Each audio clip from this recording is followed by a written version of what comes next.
Wait, they're oozing.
What is up, everybody? Glad you could join us on a beautiful Sunday evening. We are here with week one of the LOL Midwest League Summer Split. And we have two new teams that I really don't. I haven't had a chance to get to know these guys, so bunch of new players that are new to our league. It is, I believe, both of their first times joining us. So we have Solace Endeavor Esportz and versus Ninja Turts here in a best of three. And something new to this split is Fearless. So any champion that is picked is out for the rest of the series. So that's what we got going on here. We're gonna move over to the draft here, and we see already Ninja Turts taking off the Nefiri, which has kind of been one of the popular jungles we've seen in pro play.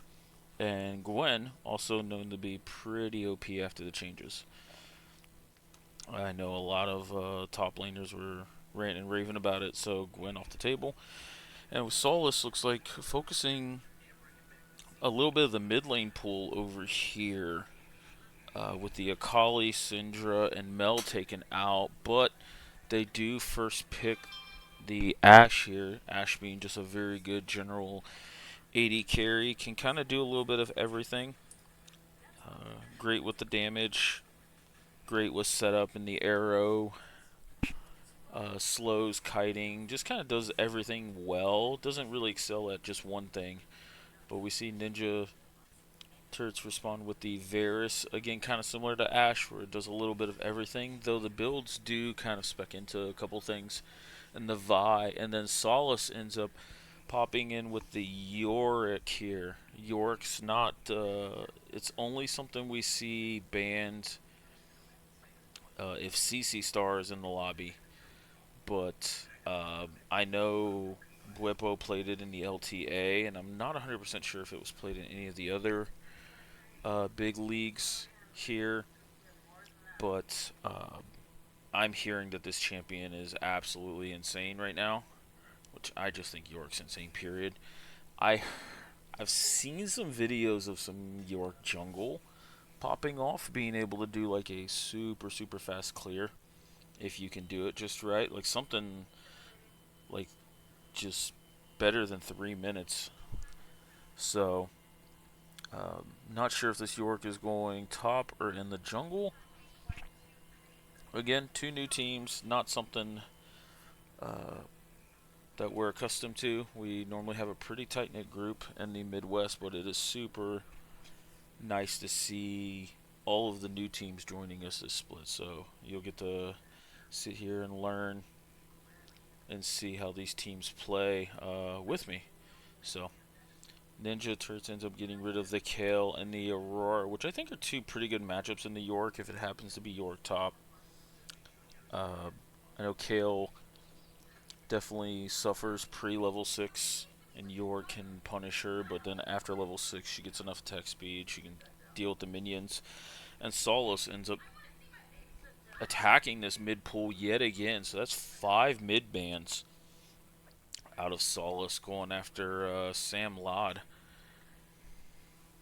the mid laner for Ninja Turts here. So let's see what happens here. The Ahri is left up. Ahri, a champion that has been picking up some popularity just because of the Roa Leandries build. It's a build that does pretty well. Really low on damage in the early to mid game here. So the fact we'll see what kind of build happens there.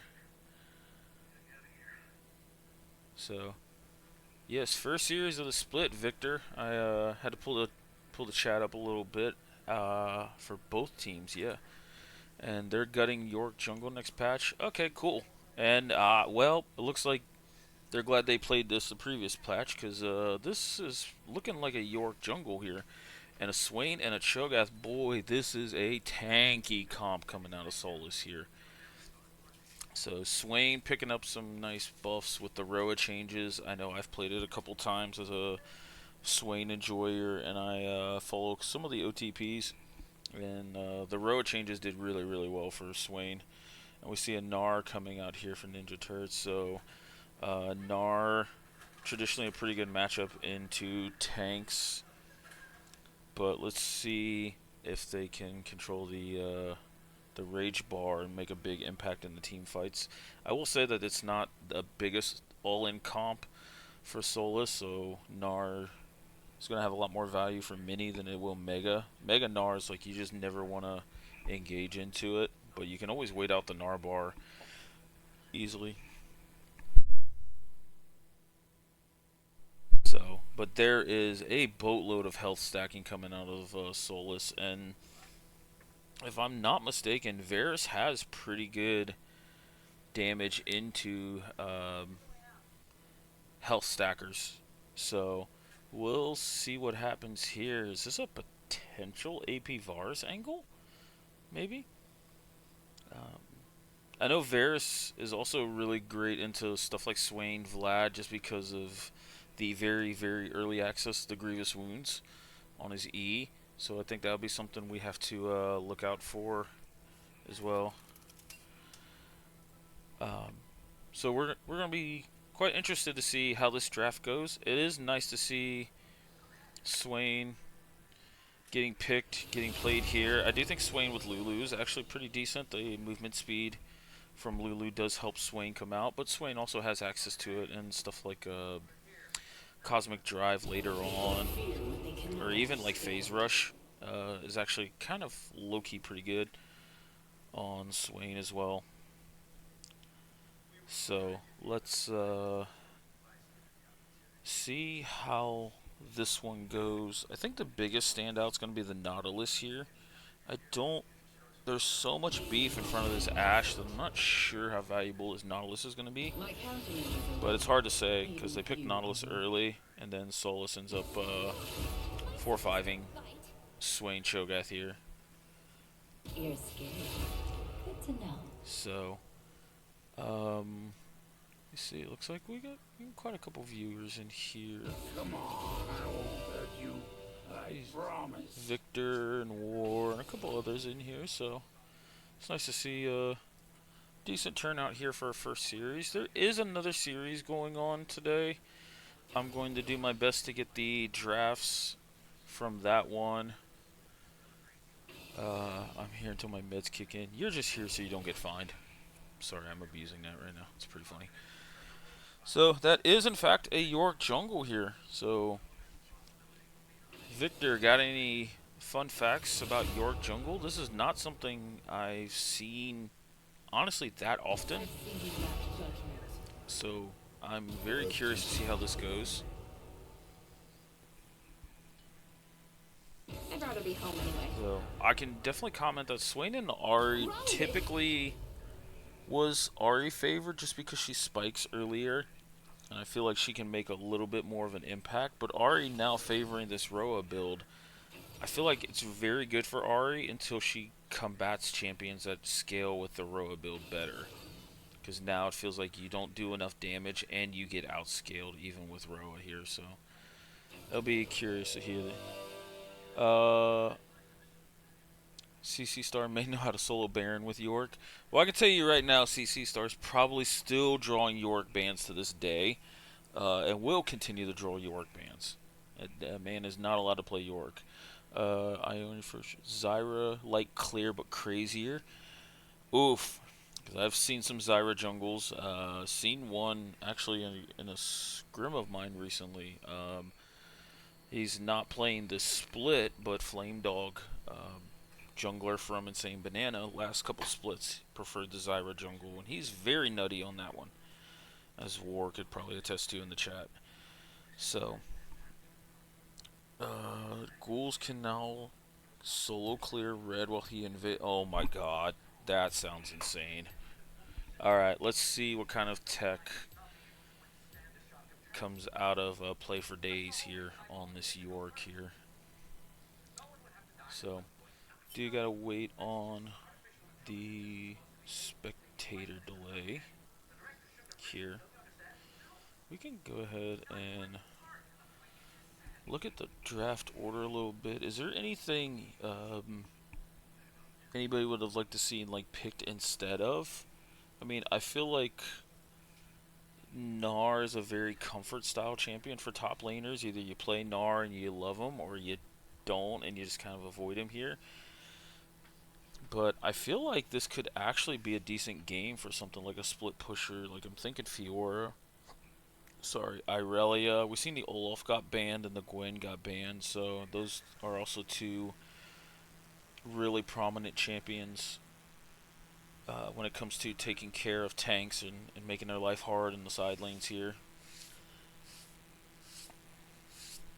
So, and then for Solace's side, I'm kind of curious to see how this comp goes. I can't really like comment on it too much.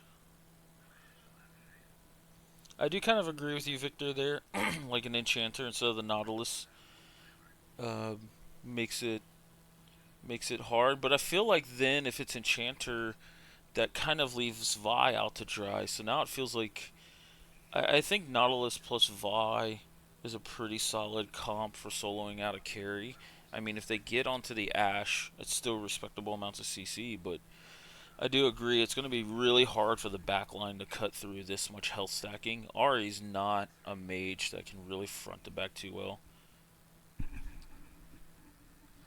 If blue can stay even or ahead, I feel scared. Yeah, yeah.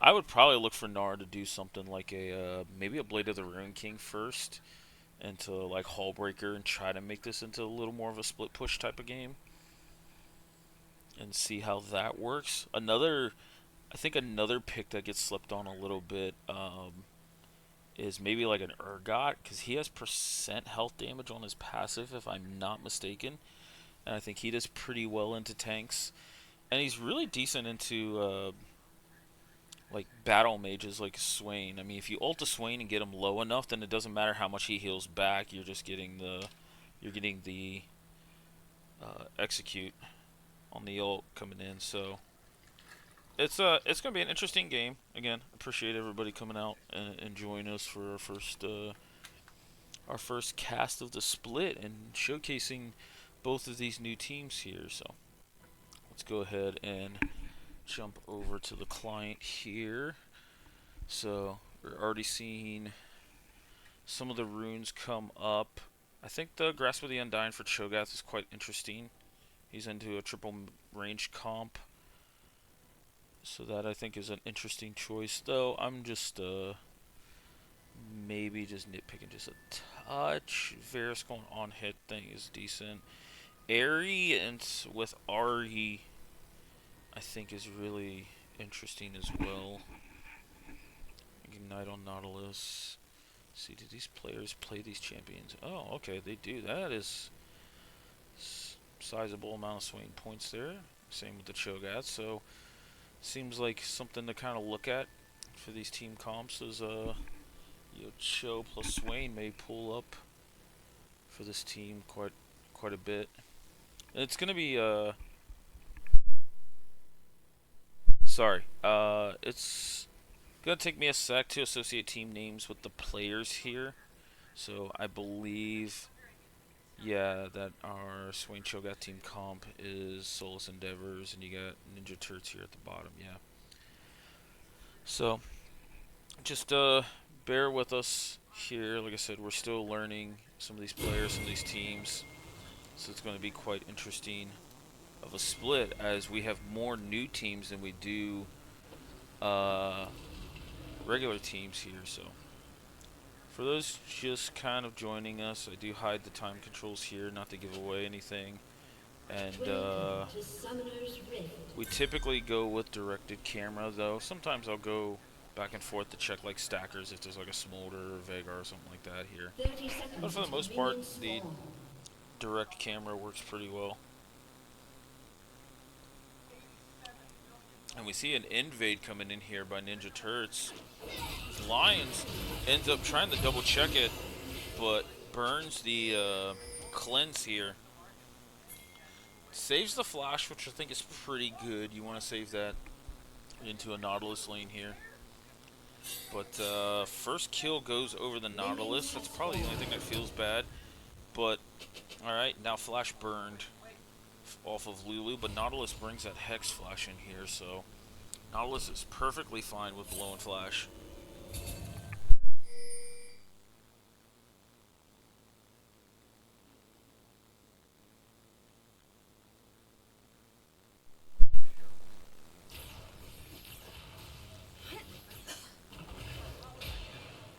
E level 1 coming out of Pirate King here. I do love the name. Definitely see he's a fan of the One Piece. Another really good stuff here. And that's a charm start by Samla. So he leveled up charm knowing that the invade was going to happen. So charm level 1, Ari, not the greatest thing here. But perfectly okay. See the D-ring start coming out of Cho'Gath, so probably gonna put a few points in Q. Decent charm in the Q coming out of Samlot here.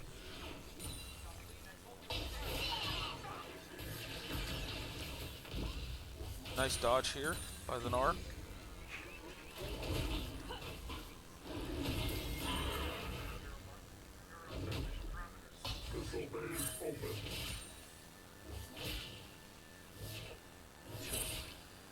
That's a feels bad there. Just in a couple CS. Overall, see Ahri CSing decently well here. Into the Swain. But Swain to even up once this gets its hurt here. Bot lane's about even. We don't see too much here. And I see that correctly. That looks like a little bit of a split map coming from these two teams here. So see York ends up being able to throw these ghouls over walls and everything here. So yeah, his clear is pretty firm.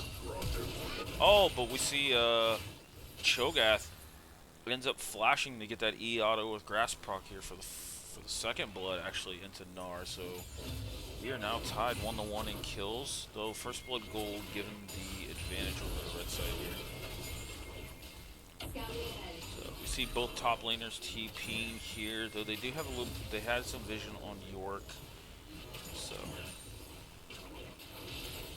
Swain ends up TPing, going for the tier start here. Not something I see that often in swings. Not something I've experimented with myself, but be curious to see if this is directed more towards like a Winter's approach here. Be curious. I know that used to be fairly popular. We see the Hex Flash over here, and decent flash coming out of lines over there. Actually, flash the wall. But now Nautilus taking a lot of return damage here. Now a little bit of fighting here. Nautilus Q is going to be coming up here fairly soon, and they disengage before that comes into play here.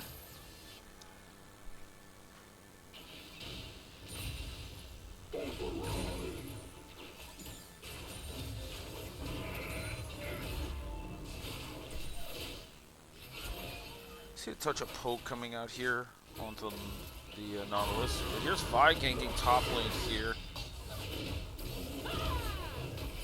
You see Swain ends up trying to get a little cheeky W and getting a couple stacks there, and Cho'Gath just walks away from this.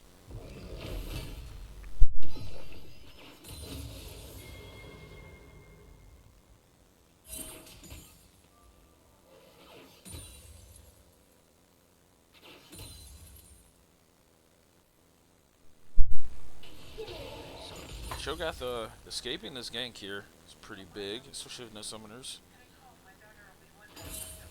And we're gonna start to see what some of these first items look like here.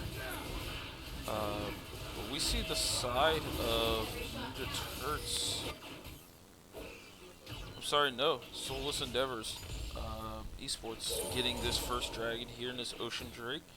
Ocean Drake pretty solid overall, especially in the early game here. I do think it helps out their team comp just slightly better. Oh, but we see a hook coming out, gets the York, stops his back. I see the Gnar, looks like trying to proxy here for a little bit. Nice spacing coming out of Bufa on this Gnar here. He definitely was pretty close to the ult range with Cho'Gath, so that's what he was looking at. So we'll see what happens here. Decent knock up here and silence coming out of Cho'Gath. Oh, but the Gnar stun misses, but then he Gnars him away after misjudging the ult. So Bufa down to about 30 HP here. We do see the chance that it gives Vi to get on these grubs here, so a little bit of a trade here, dragon for grubs. We see York coming up, so we can see a little bit of a fight. Vi is still only level 4 here, and Cho'Gath is coming down. Gnar had the back here, so this is going to be pretty massive overall. Swing can get the additional pop here to slow. See York going ahead, throwing the ghouls at Vi. Getting that. See Swain ult still going off here. We kind of hinted at this in the draft, that Swain's going to be really hard to take out. We do see Buffa getting a return kill onto York, but now the bot lane's coming up to help out here. And Cho'Gath ends up picking up a kill there. York gets a kill, and Ashe from bot lane rotates up and gets a kill here. So that ends up, after this fight, 4-2 overall in favor of Solace Esportz. So we already seen a little bit there of what the Swain can do if you just don't have the damage to take him out. I'm actually kind of curious if any member of the top side of the map is going to go after some grievous wounds here in this mid game.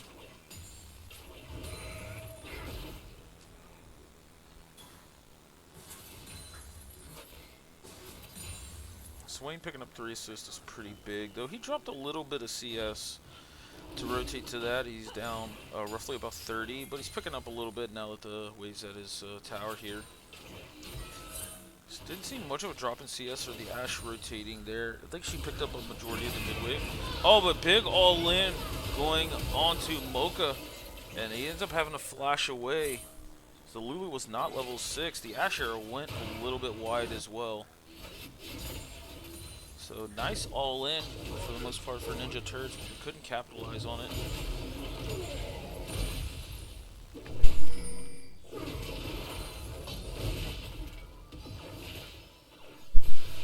So we start to see Buffa kind of bullying around this Cho'Gath here. Cho'Gath does a respectable amount of damage as well. We see Gum Gum ends up using the Swain W on this top lane mainly, but I think he threw one bot lane.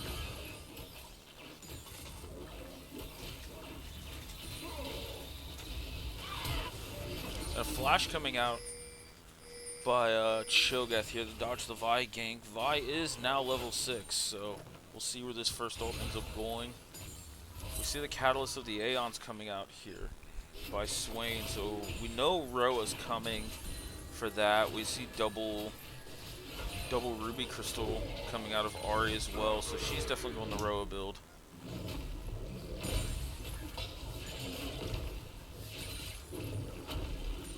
So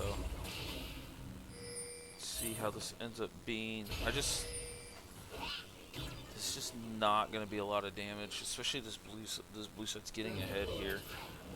But we do see a Nautilus hook coming out. Lulu ult pops up, but York ends up ganking here.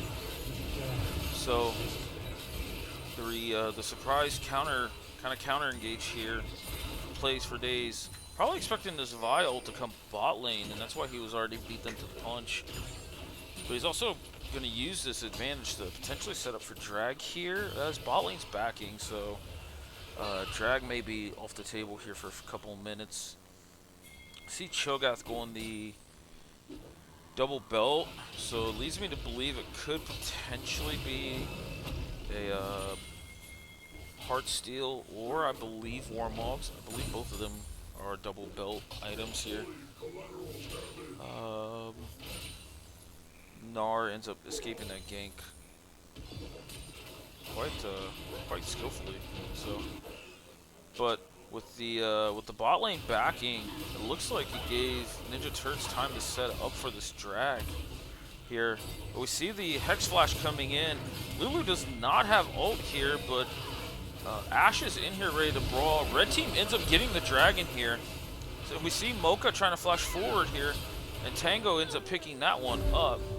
Actually, no, that went over the Nexus, and he ends up getting a double kill here. So this Nautilus gets a double kill in there. Oh, and we see Cho'Gath ends up chomping this Gnar up here. So, well, it ended up being 2 kills over to the side of Solace. There was another 2 kills coming back here. Oh, but we see this Ahri kind of face checking here. See how she can escape this. She does have enough ults here. That is a flash coming out of Swain here, but a flash also having to get burned by Ahri with this York E here. So flash from both mid laners. Ari does get a little bit of a jump start here on this row. She's going to be about 3.5 to 4 minutes ahead of Swain when it comes to stacking it. And we see Heartsteel coming out of this Cho'Gath after the solo kill top lane. I'm not 100% sold that Heartsteel is the most correct here, but if he feels like he can get in this Nar's face quite heavily here. Wait. Nexus disconnecting here. Cho'Gath ends up getting 1v3'd here. A summoner has reconnected. Oh, okay, so there was a little bit of a pause there. Alright, cool. So, Nautilus ends up coming back here. We see the Ash Arrow coming out. Ash Arrow followed up with the Polymorph on the Vi. Almost takes out the Vi here, but doesn't. But Vi still at least gets one of these grubs here, so that's 4 grubs to 2 in favor of Ninja Turts.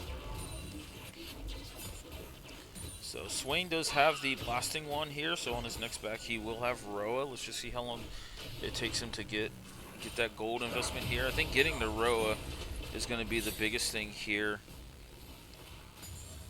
to start this stacking. Anything north of like 14-15 minutes is a pretty feels bad moment, but his team can sustain the lead because they're not overly far behind. We see Ninja Turts up about 1,000 gold here after it's all said and done with this kind of early game action. We're coming up here on plates falling. We do see the bot lane here getting some plate gold right before these plates fall. So we'll see what ends up happening.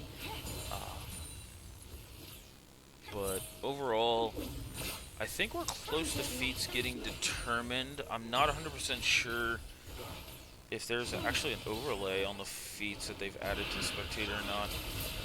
Oh, Ari had to back away there, gets hit by York E plus Swain W. This Cho'Gath is actually making me kind of eat my words on this Heartsteel here. He just keeps queuing this Gnar and then walking up and Heartstealing them. So we do see Mocha trying to get a cheeky like deep lane ward in here. He ends up having to burn his flash for that. Not sure if that's gonna come back and you know, cost him here, because that's a pretty valuable flash when you got Vi ult plus Nautilus ult coming up. We see Bufa kind of all-inning Cho'Gath here, but he's not doing much. It looks like he's going Triforce here. Like, I'm all for the Triforce, but looking at all this health stacking, I think Blade still has like quite a bit of value here. But we see the rest of the first items coming out. You got Blade coming out to Varus, so that's going to feel good. Rod of Aegis coming out by Swain here. Like I said, he's about 3 minutes. Oh, but we got a snipe of an Ash Arrow coming from Lions in the bot lane.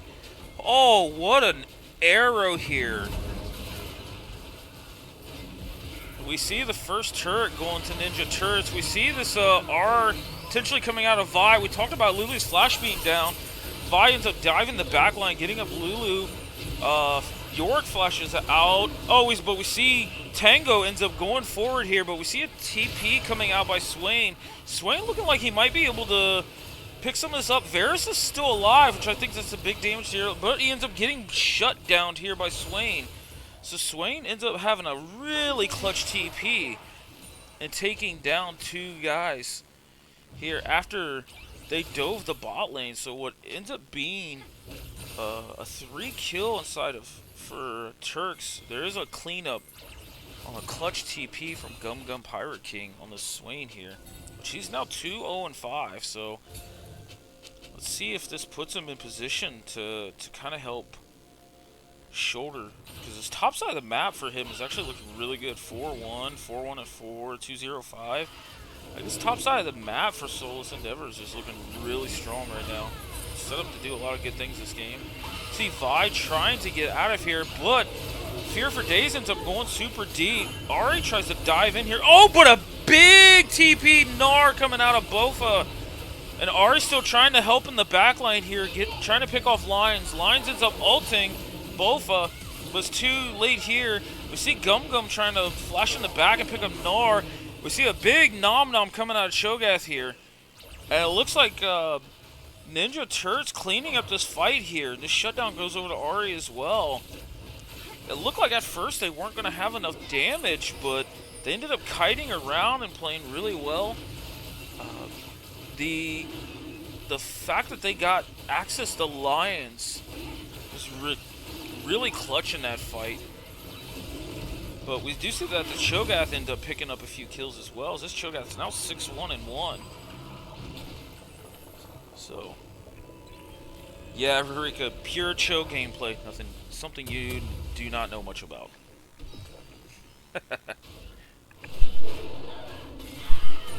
So, we do see Ari's about halfway to her Leandries now.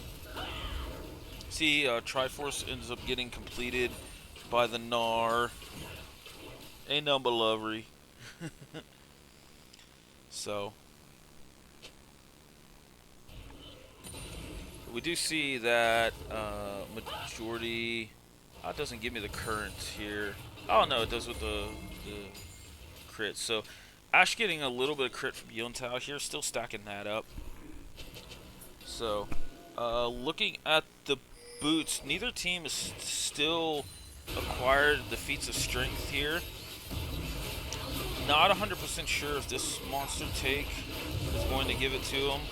But Cho'Gath does ult that, so that's another stack. We see Cho'Gath actually has 7 stacks here, and it looks like still 4 stacks available to minions. So Cho'Gath doing his best to be this big, beefy tank.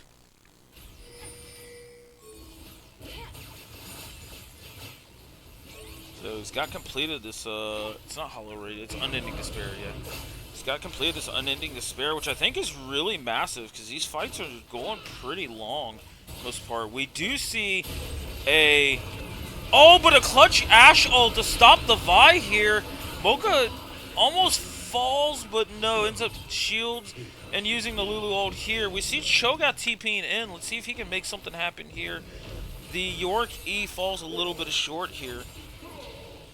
So I think it's not going to be shown or pointed out as much, but that Ash ult onto Vi there at the Raptor Pit was super clutch to stop that play from going further south. And we see Buffa taking quite a bit of Lion's health here. So this Gnar's doing quite a bit. We do see Swain coming from the other side, trying to jump on this Vi, slows him down with the ult explosion. Big Cho'Gath Q coming out, but they really can't capitalize on it. Gum Pirate King's ult's gonna fall off here. So, but we do see Nexus ends up turning it around with a Nautilus Q here. He ends up falling, but Cho'Gath ends up nomming the Varus here. We do see Buffa trying to take this out. Vi ult comes out, even though she was polymorphed here, and Lulu couldn't do enough. And we end up seeing a, what's that? That was an extended 5 for 2 coming out of Ninja Turks here. So this is the point in time in the game where I was kind of doubting their damage, but they're playing really well as a team, and overall their team fighting pretty well against the Solace Endeavor team.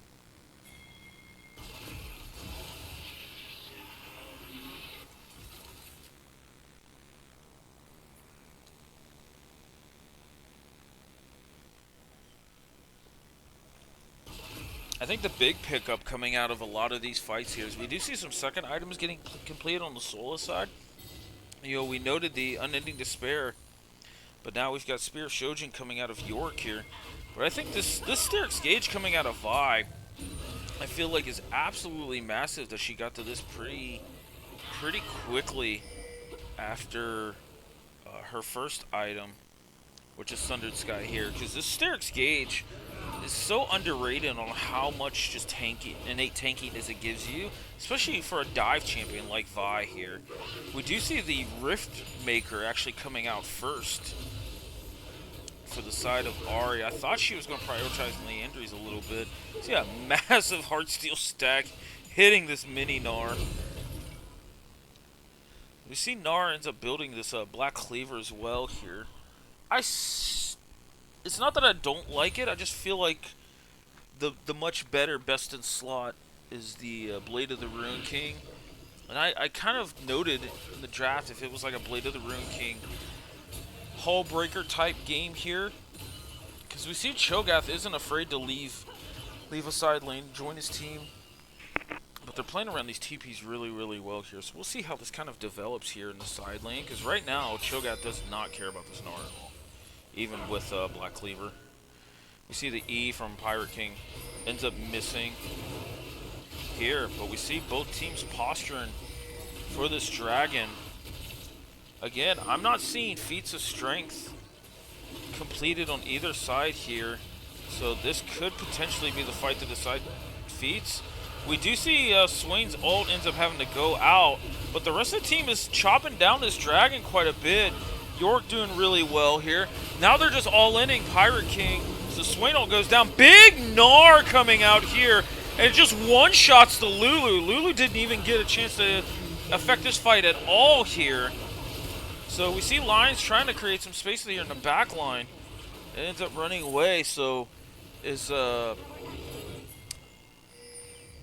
bad as that fight looked like, we did see the fact that the side of Ninja Turts, I believe, got that dragon. No, it was the Solace Endeavors team got dragon, and that ended up giving them feats of strength as well, which I think is actually like low-key pretty massive here. The free stats on what I would consider like the better scaling team comp is pretty useful here overall. We do see Pirate King ends up TPing in here. Cho'Gath Q does miss. We see Tango trying to do his best here. And, that heart, oh my, the heart steel stack. And Lions ends up flashing in as Cho'Gath just kind of shrugs his shoulder at this turret. But Lions ends up going down. It was really smart of him to give that kill over Nautilus, and only Buffa got the experience out of it. Didn't even get an assist. So, it was really nice movement there from Lions on that regard. And we see Cho'Gath still tanking this turret. He just does not care. So, and we see Rylai's coming out second here on the Swain. I do think Rylai's is definitely pretty helpful here, because as they come into you, they've got to waste a lot of tools to get away from you here. You know, if Ari dashes forward and gets Rylai slowed, she has to dash backwards, or it feels like she just gets poked out here. So with this Rylai's pickup, you're basically forcing Ari to waste one ult charge, maybe two, depending on how far they chase her. So devalues that Ari ult quite heavily. We do see Rage Blade coming out of Varus, which I think spikes him pretty hard here. We do see Second Item Fanner Dancer coming out of Ashe. But if we look up at the gold lead right now, we see Ninja Turts has got the gold by like 3K here. We see Nautilus went fishing, caught a ghoul. But we see York ends up caging him here. But York might end up falling. We see Cho'Gath using the ult on Nautilus here. You can see Swain doing a lot of zoning here. Like, Tango has no way of getting into this backline. So a really good fight here by Solace Endeavor's team comp. And they're actually looking at this 25-minute Baron here.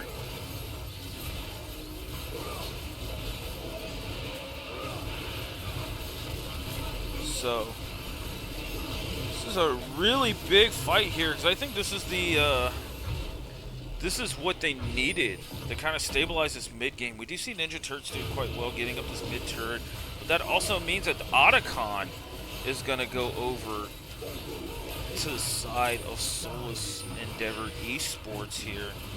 See, Cho'Gath ult's coming up in 8 seconds. They're wanting to leave it so Cho can ult it, which I think is pretty smart overall. But with them taking Otacon, it looks like they might lose a bot lane tier 2, which overall, they're pretty happy with that one.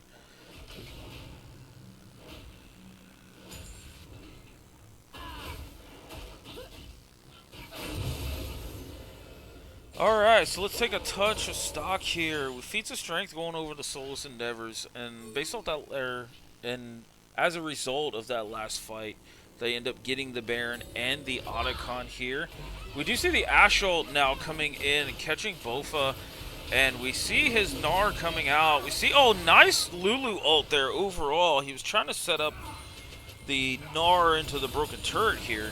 But big pick coming out of the Solace Endeavor Esportz. Their last like 3 minutes of this game has been absolutely spectacular. See, York went fishing, found himself a Varus. See, Nautilus's Q gets interrupted. He just gets blasted, and it wasn't even a Cho ult used in there either.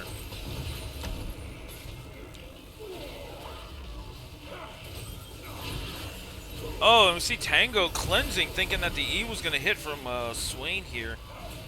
Ari uses the ult. Is this a potential end angle? They're going to try. I think they're just clearing the wave. Lions ends up taking the Hextech gates out of the base here. So really big swing, and actually they evened up the gold lead. I actually thought they would have been ahead a little bit more, but here they are getting this this Hextech Drake on the way out. Ashult kind of goes off to the side. Cho'Gath ends up eating this Drake, and he's on Riftmaker as well, so he's actually building some AP. He's getting 100 AP from his bonus health. Holy, let's check that out. That is a 7,000 health Cho'Gath at pre-30 minutes. Oh, but we see the Cho'Gath ends up getting out. Oh, and the Lulu ult just makes him absolutely massive. Here, we do see Vi ends up diving in the Mocha here in the back line, but she's kind of all by herself. There's no Ari ult to kind of join this. Lions ends up kiting out. Sam's ult just came right back up in the nick of time, but it still wasn't soon enough here. So Ninja Turts trying to pick a fight, but this is that time of the game where they just don't have the necessary amount of damage here. Tango trying to dodge everything from this York, and there's another Nom coming out of Cho'Gath. This Cho'Gath now has 13 stacks and still 3 left on minions. 6 champions devoured. Oh my, that's a big boy. Like the note, Swain still has yet to complete his tier item. I think he just won it for mana, just to kind of for it. But we see some upgraded boots coming out. York has the upgraded Swifty boots. Probably, in my opinion, the best boots of the feats of strength boots overall. Do you see Varus finally picked up this Terminus, so he's going to have a little bit of pen and quite a bit of damage on hit. Cho'Gath just ulted the blue buff. I have minions to spare script. So, let's take a little bit of a breather here. It's 26 to 19 kills, 3 dragons to 2, 55k to 52.4, all in favor of Solace Esportz. Off what I would consider like a pretty shaky early game, but they capitalized on a really big team fight here in the mid game. We see a Wardstone coming out. Oh, I'm so happy I see this item. So I feel like everybody sleeps on it. It's actually pretty good. But 3 items for Ashe, matching the 3 items for Varus, 3 items for Swain, 3 items on Ari. For the most part, like the item discrepancy is more in the top jungle. Like Cho'Gath on 3.5 items. Looks like he's going for a kinetic Rukerin. I'm not 100% sold that that's like what's needed here. Oh my, didn't even give him a chance to go to Gnar. This Cho is massive. His R does 1,300 damage to champions. That's that's about yeah, it's over half of the Varus' health here. So let's see what Varus can do in this fight here. They're doing their best against the Swain. They actually did quite a bit of damage to him, but they just can't take. Oh, big Swain E overall, and that is just a full team wipe coming out of Solace Esportz here. We were wondering, just is this too much tank? But nope. Tank season's in town. It looks like. What a massive turn, because Ninja Turts had some really good fights and a really solid early game. Especially that one dragon fight where it felt like they went after the Swain and let the dragon go.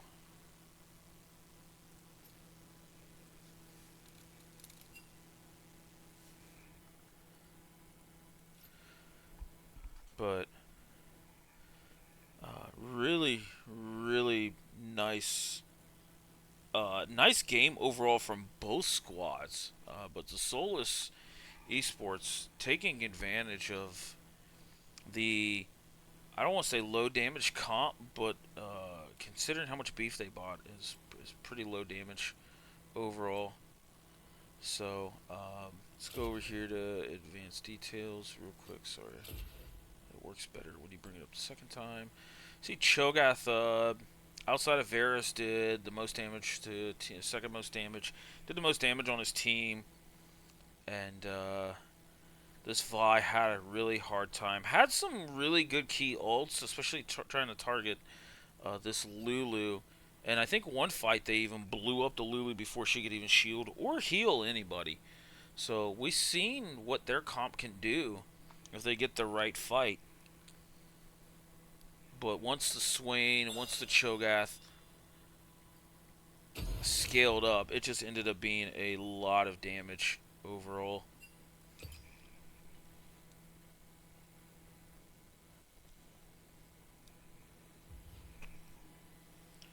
So yeah, we have let me try to do this real quick. So Solace Esportz took game 1 here.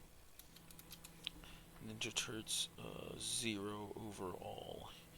So what everybody think of this this game 1 here? I see we got 22 viewers here, so a little bit more than the average.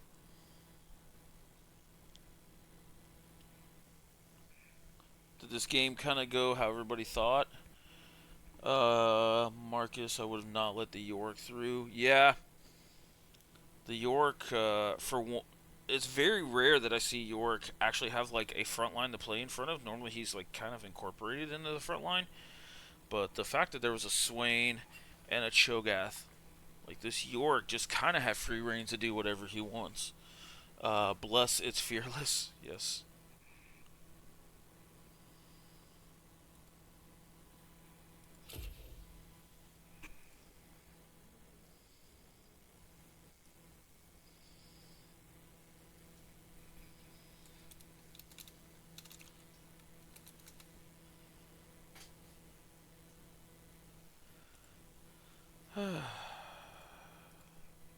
Take a little bit of a breather there.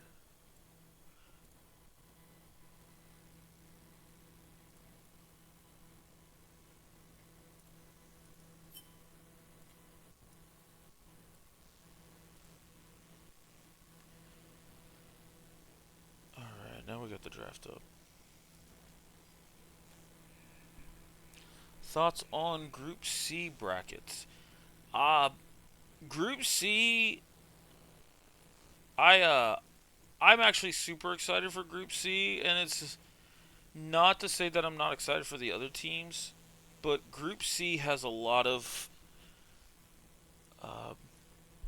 legacy players, legacy teams. You got teams like Scorch. You've got members of Sad Jellyfish and Load the Cannons in that group. So that's a team that, as a caster, I'm super excited for those games because I feel like I have some history. I have some really solid talking points too. Though I do think Group C, with the extra third seed in there, could surprise some people. So we'll see how that ends up going here. If you were to pick on Wednesday Scorch or Happy Jelly, I'll let you know when I cast that because I don't pick games. You know that, Rurika. Don't try to pin that to me. But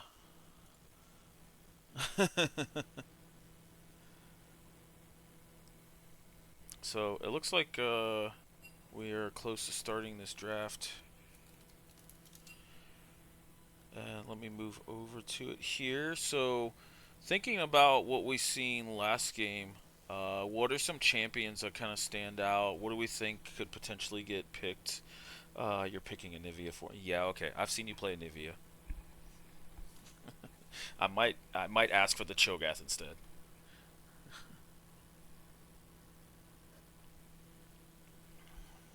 I'll still got to give you some lessons on that one there, Rika. But let's see.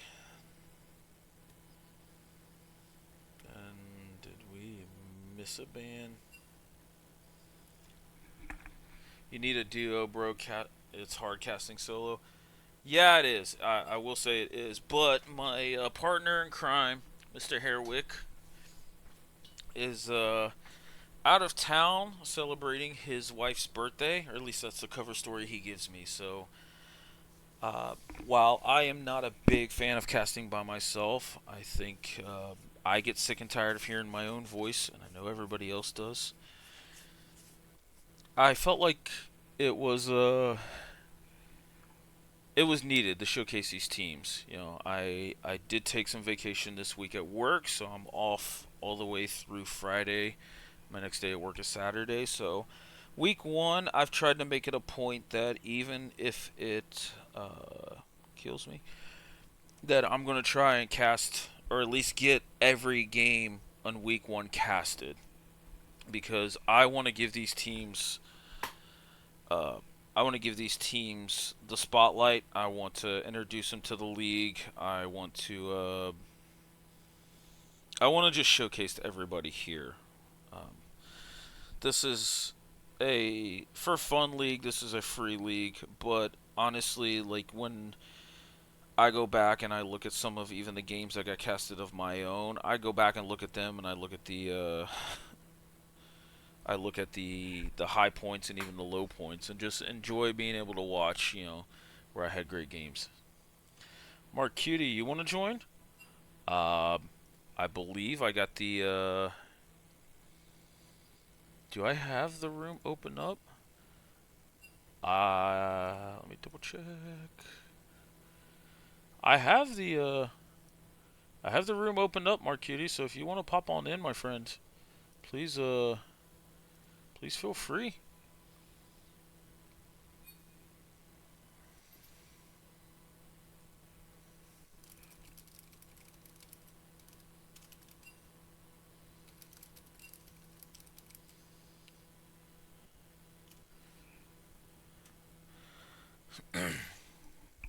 So it looks like Draft LOL might be down. So we're on Fearless. Hey, what's up, Marquiti?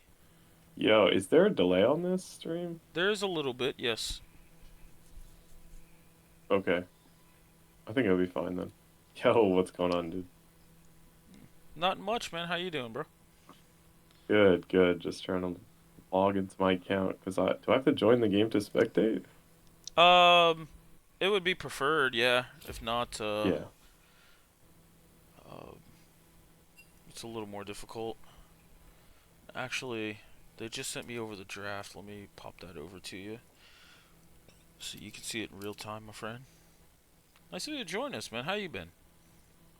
Dude, I have been good just playing a lot of volleyball lately. And solo queue too, actually. Our team's been sharpening up, you know? I think it'll be a good season. Oh, that's nice because I heard sometimes you don't play that much solo queue. Yeah, normally we don't play too much, but I think everyone's been playing to like kind of get used to each other because it's pretty new. We're still pretty new with each other, so That's what's up. we've been putting the games in. That's cool. That's good to hear. I mean, you guys got a very, very respectable squad. True. Hopefully we can top the group with it. Yeah. Yeah. Be curious to see how you and Julia end up getting along. Yeah, I'm curious about that too, you know? I mean, the All Star game, was that kind of a tryout here? Do we go so far to say that one? I hope not, because we played horribly in the All-Star game. Fair enough. Fair enough. I don't think I'll be picking AP Viego instead of our fearless draft, but Yeah, you learn that when I don't care and you're just like, I want to play this, I'm like, you're playing it. oh, I played it all right. You Okay, did something. wow. First pick Nefiri on the draft, eh? Ooh, what's your? I know as a support player, you probably get super annoyed at the Fury W. I mean, this champion is completely overloaded kit-wise. Whoever did that changed that ride 300 years for sure. So, do I have you a client? I do. I assume it's Nefiri jungle first pick, so they pick Sedge into it, which is interesting. So they're gonna take a tank right away. We'll see what they do second. I'm gonna assume they're gonna take AD here. Sejuani answer here. All right, I got you invited to the Oh, they're gonna inclined pick good support. side. Oh, and they're picking a range support too. All right, we got more cutie in here. Emilio Blind's interesting because you don't even know what you're picking that into. Yeah, I feel like that's one of the enchanter supports that can actually easily get counterpicked. It's not as blindable, say like Lulu last game. Yeah, it also does very specific things. Um, Though, do you think because of like the direct path Nefiri takes to somebody, like does that make it easier for like Milioki to land, or is she unstoppable during that? I don't quite remember. well, all her dogs come, and she can use invulnerability when she lands, so it's like she could dodge quite a bit. Like for him to hit the Q while she's traveling with all the dogs around her, it's like pretty tough. Oh, looks like they're just gonna go Zyra Khan, which is pretty solid. Blind. I feel like Rakan's really well with Nefiri. Like anything that just commits to the dive, Rakan's a really big dive buddy for. Yeah, for sure. Anything that enables her, because she can just like do literally everything all over the map. What if she gets a lead? So Jinx Milio with frontline. I would see the start of that kind of comp, yeah. Pretty hyper carry. See if they can draft around it. I don't know if they're gonna. I don't know if they have the luxury of picking a scaling mid, and they're gonna have to pick a melee top for sure. Or yeah, or else the Sejuani pick will be kind of bizarre. Galio's banned. Yeah, these are the same five bands as last game. They're targeting the mid laner quite heavily here. Hmm. Yeah, the exact same five. Which team was which? So Solace Endeavor, they won game one. They are red side, and Okay. Ninja Turts is blue side.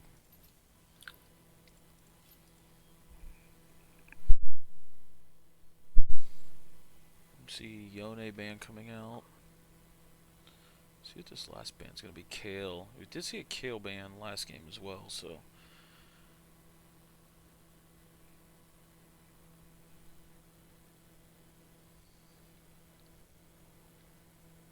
What did you think of the first game?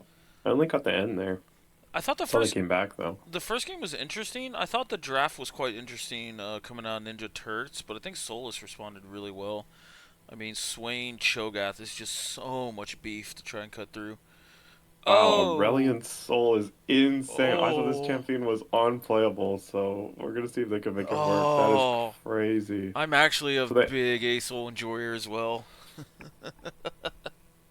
they end up picking Asol into. So Sejuani really has no enablers, so they're gonna have to for sure take a melee top. I think you're But almost. Sorry, go ahead. My fault. they're super hyper scaling too. I feel like you need to take like a almost like melee and a tank top. I don't even think you can even take a bruiser here because there's just not enough front line for the scaling. Yeah, they have insane scaling for sure. If that comp goes late, it's gonna be kind of spooky. Yeah. See, Ninja, Gragas comes out. I really actually like Gragas. I think just causing chaos into the Asol Jinx comp was really key. And then matching scaling for scaling there a little bit. Rise. Yeah, not sure about the Rise pick because they're triple range with Milio. So this team fighting is gonna be pretty hard for a low range caster. But I mean, it does okay mid because of the shove battle. Yeah, Rise wants to shove pretty early. Asol can kind of negate it a little bit with like first back faded ashes or something like that. But Darius. I think the Darius is okay here. Like you're going into their comp, so going in the Darius, I just don't think they're tanky enough. So this is like Gragas top. So he blinded Gragas top. Yeah, or I mean, it could be a flex. Could be Yeah, Rise top Gragas mid as well. I guess Nefiri could lane and it could Gragas jungle too, but that's Ooh, that's a good point. Nefiri has been a pretty big legacy counter to Acel. There's nothing he can really do when he gets jumps on. yeah. But I feel like it's gonna be the same thing if he ganks her from jungle. Come on. Yeah. I won't hurt you. I promise. Actually, the matchup is better mid because My county. when Nefiri jumps onto you, your most basic defense is like Alt E yourself underneath you. And Nefiri comes out of Alt, presses W, and just dodges all of it. So, yeah, Yeah. sounds They terrible. did. So they did take melee top with early game pressure, so at least they'll have one winning lane. To know. Bot lane's hard losing, and I mean mid matchup will be a handshake It is if a it Gragas is. top. Yeah, if it is Gragas top. Yeah, looks like it's gonna be Gragas top. Also quite interesting. You pick Sejuani early, and you really don't follow it up with any melees to proc the passive either. Yeah, I think Maokai would just have been better if you were gonna play that. What do you think of the Rakan Xayah lane? Do you think it's pretty blindable as it's been in the past, or do you think it still has like a lot of weaknesses? I think Rakan is always blindable because he's just a good blind pick Grounded. into quite a few things, but it's still a pretty strong lane. It can get beat out for sure now. It's not like 100% your winning lane for sure. But I mean, into Jinx Melio, it should definitely be winning. And they're gonna get shove, no problem, I think, which is gonna enable Nefiri to do a lot on the map. So we're gonna have to see what Nefiri can do with the space that she gets from her bot and mid priority early. Yeah. I would expect Nefiri to just like look for the Sejuani early, try to contest camps.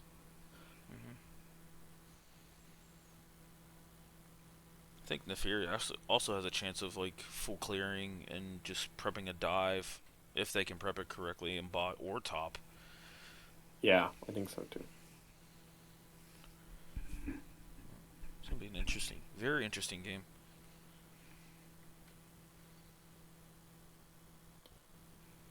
So it is Gragas top after all. Yeah, Gragas is a pain in the ass to deal with. Just whenever Acel tries to fly into a fight, he just presses R on your face, and you just get bopped right to him.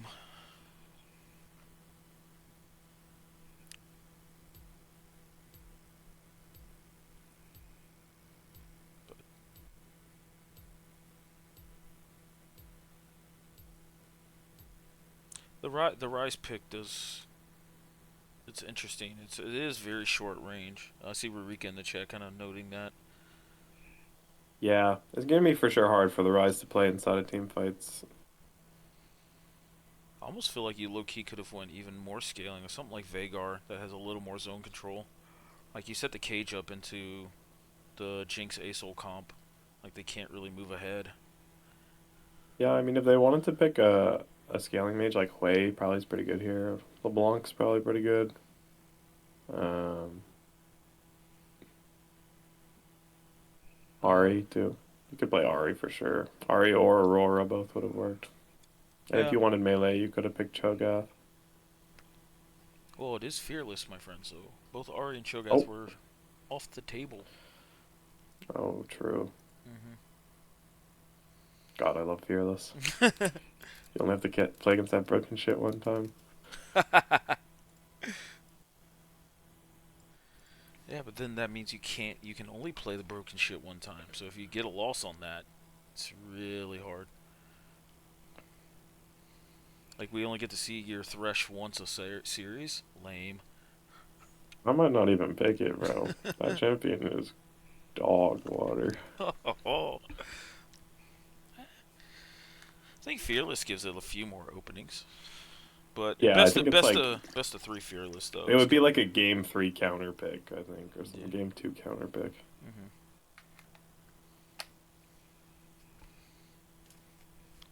Yone would have been good. Yeah, Yone was banned, unfortunately, though.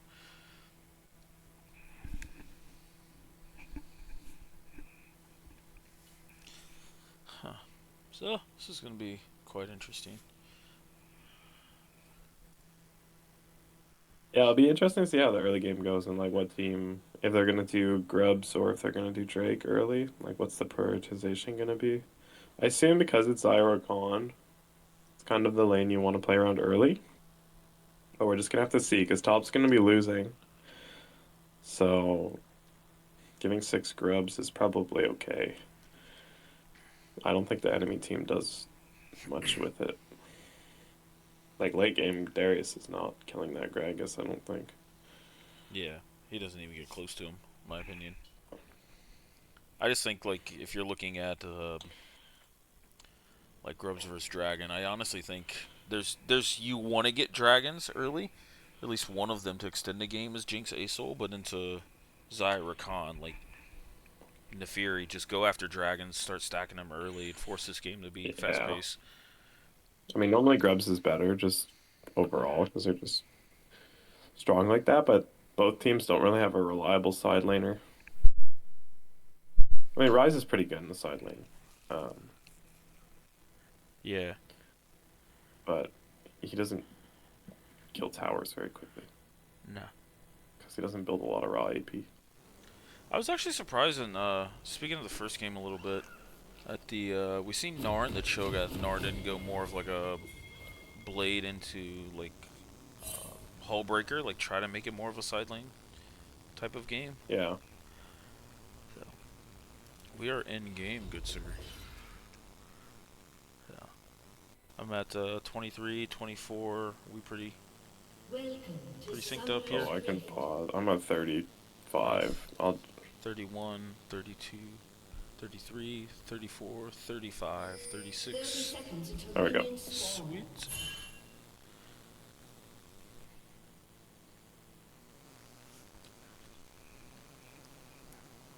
So yeah, overall, I think Ninja Turks has a really aggressive, really fast-paced comp if they can keep it up. Yeah, But which this group is- is this? So this would be a. Oh, excuse me. You asked me too quickly. I believe this is a Group A matchup. Let me double check on that because I can still tab out. This is a Group A matchup. Yes. You know how to zoom out? What's the control? It is for? Control Shift Z, and then you use your mouse wheel to scroll out. Oh, I don't have the script thing enabled. Oh, there we go. Yeah. Okay, perfect. Yep.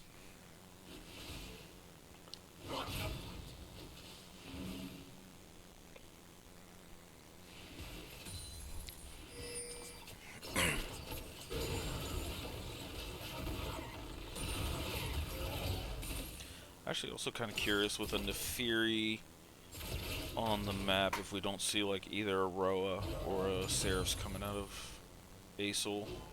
So I still think he itemizes into that pretty decent. I think the new Roa is pretty insane. The changes they made on it. Yeah, that's pretty strong.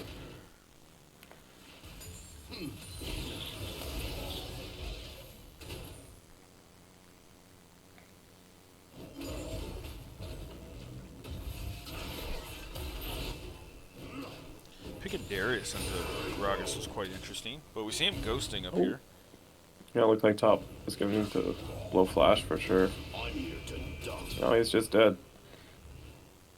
Is that tick? Oh no, Does he have Gragas passive. passive? Oh, he Just a just sliver. barely lives.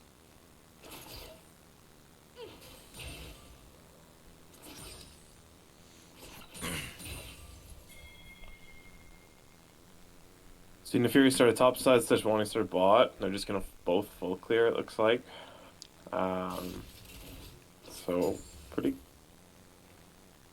typical. We're gonna see if Nefiri can influence bot lane, or if they're just gonna reset. Yep.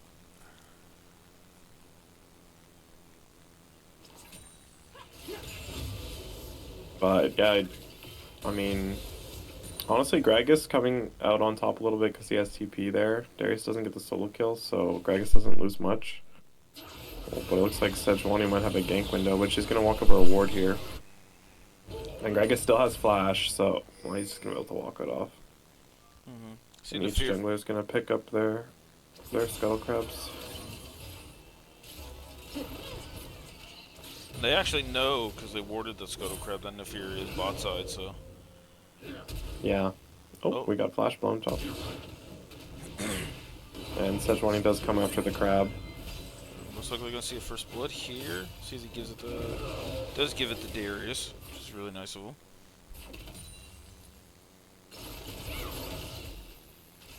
There's really nice warding here from the Solace Endeavor bot lane.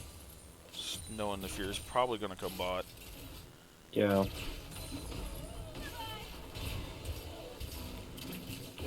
A lot of wards, but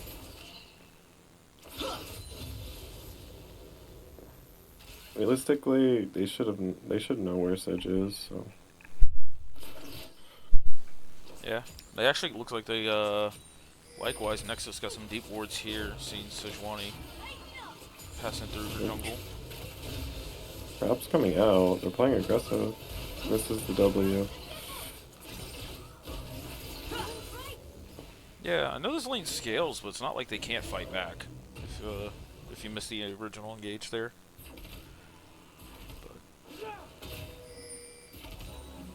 But Rakan just shrugs it off with the Q. His Q healing early is actually deceiving. Yeah, it's a flat amount.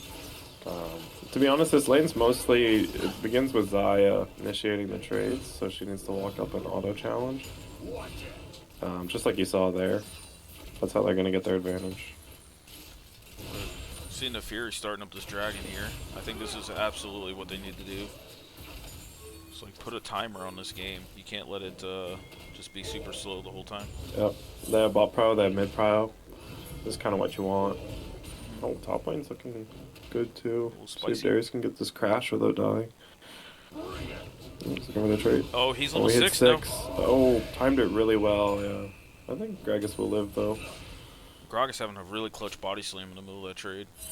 I think he gets the extra auto, then ult. Fury ends up picking up that Cloud Drake.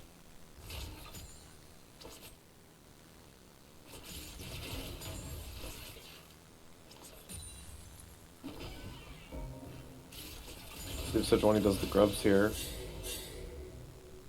They've seen a Fury on the ward.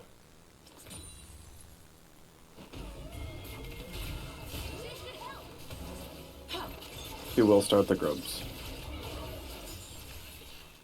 While Lane continues to shove, they might look for a dive here because they should know that Sejuani is going to do grubs. We'll see if they make the right call. They don't know 100%, but they can assume. Yeah. Well, we see W Trading burned. aggressively. See W burned by Rakan here. Is it going to be back up? Looks like she's just going to go for her camps. See a little touch of a CS lead developing here mid, which is about fairly normal in this lane.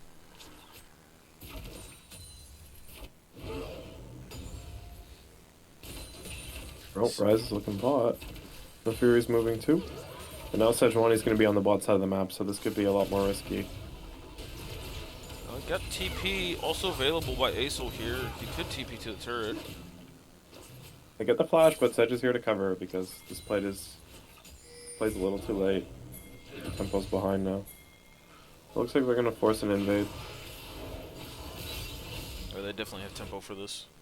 This is really good out of them, keeping this game as fast as they can make it. See, they're strong siding their bot lane, which is great. So Gragas might have to die. Ooh, wow, that was a ridiculous amount of damage from the Darius ult. Yeah. We see Gragas dipping into AP here. Do you think this is correct? Or I think he needs to be a little more frontliney. If he wants to win the side lane later, he has to be AP. Because if he doesn't have enough E ability haste, it's not winning. So it's a bit of a trade-off. That's fair. I'm not And since he has TP and Darius doesn't, late game if he wins side, it's gonna be really nice for his team. Because he's just gonna be able to shove and then TP into the fight. So even if they don't have a great front line fighting 4v5, should be okay. So, Oh, fuck. that's a feels bad. Tried to ult him under the turret.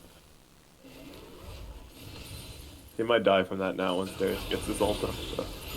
Yeah, it looks like he's just sitting here in this brush. He's kind of daring Gragas to come up to this wave. Doesn't have Ghost up, so. But got it frozen here. Oh no, it's pushing the Gragas away. That counts ups the base.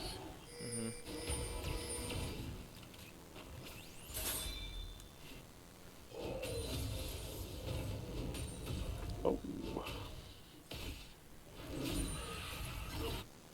So both junglers pretty even in farm. Neferi has a bit of a lead in CS. We'll see what they do next objective, if it's going to be double Drake or if it's going to be 3 grubs, 1 Drake for each team. I personally think you double Drake this, just to keep putting a little bit of stress on the time for this game. Yeah, I think this game's great for red team right now. They're getting a lot of what they want. Oh. Sedge ult goes wide here. Yeah, but Gragas still has flash. He does blow it. Darius follows. Oh, They hit nice. the Sedge 1E. Maybe a little too deep here, and Darius does die as well. Yep. But red team gets feats of warfare here.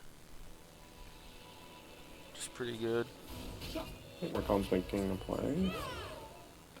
But yeah, since red team has such great scaling, you know, the later this game goes, the scarier it gets for blue side. But Neferi is also an absolute freak late game. Oh, Rakon's blowing ultimate. He goes in on the Jinx here. Milio pops his ult. Oh, didn't It's get a the light snare trade. and pull back. They get both ults. A little bit of lane control. Drake's up here, so getting the shove is great. You can see Neferi is going to contest grubs instead of the Drake. So it is just going to be a fight topside here, but blue side's topside is weaker, but it looks like red side's a little bit late to the play.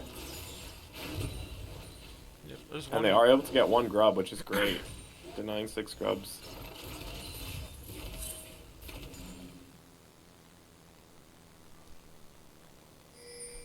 Yeah. Denied 6 grubs, and the junglers just said, okay, that grub's enough. But it looks like Neferi's potentially coming bot here. Yeah, starts up this dragon. Wow, on vision as well. So they're just pinging for the grubs here. They don't want to contest because their bot lane has no priority. So this is really great for blue team. I mean, they're denying 6 grubs and they're getting 2 drakes.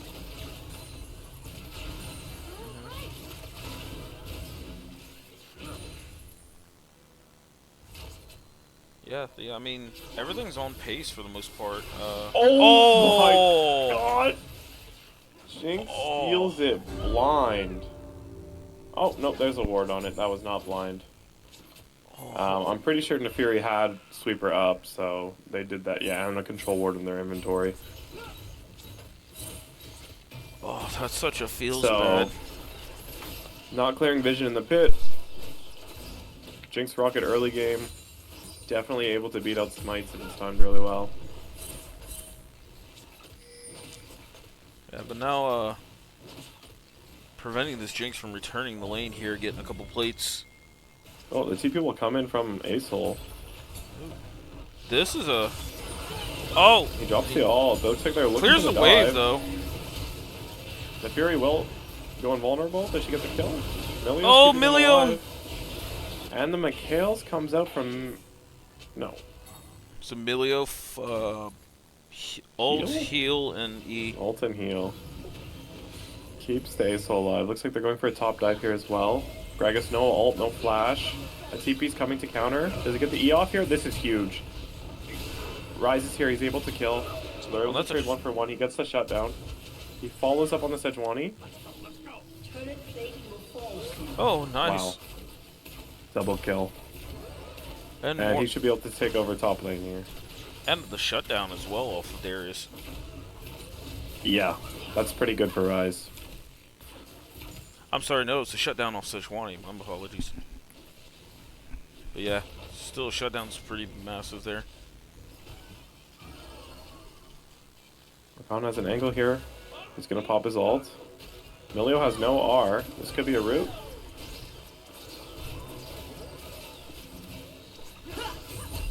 Yeah. Barrier coming out by Jinx.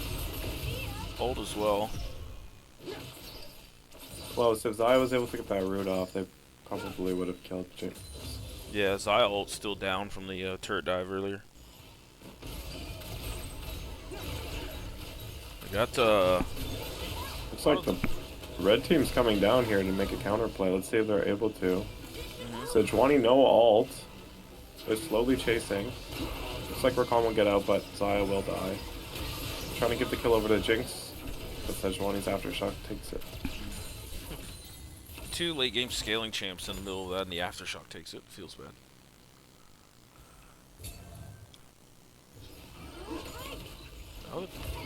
Oh, nice Q by Milio there. Overall, I mean, you got 6 kills inside the side of Solace with the gold. They're only up about 700 gold, 600 gold here.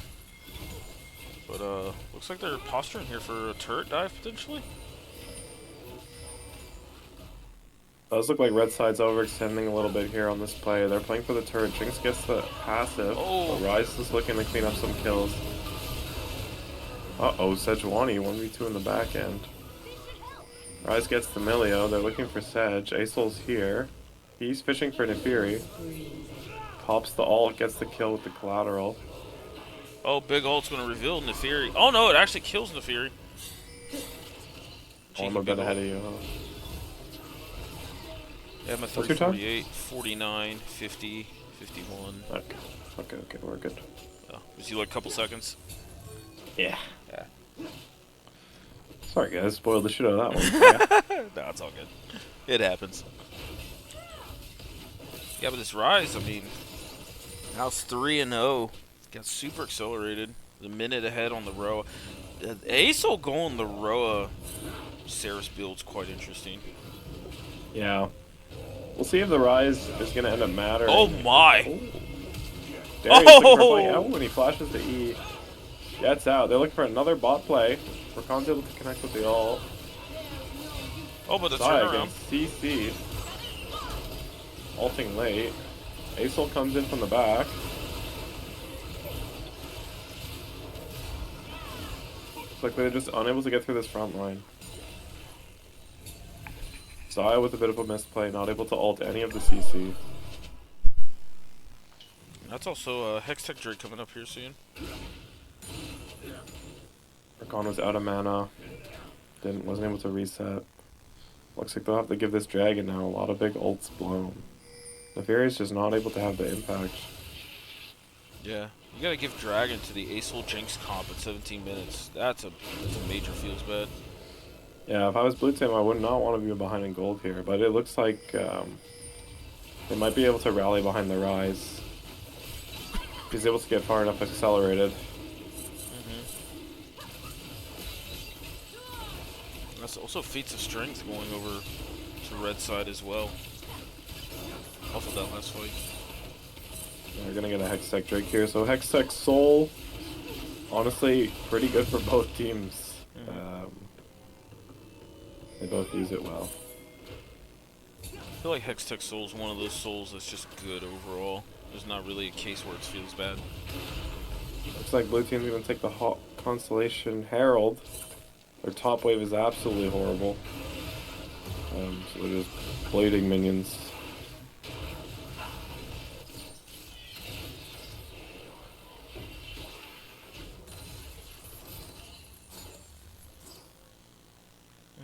As much as I don't really like the Roa Saris build, the fact that you're ahead going such a scaling type of build, and its innate tankiness into something like Nefiri Rise, you're feeling pretty good going into this mid game.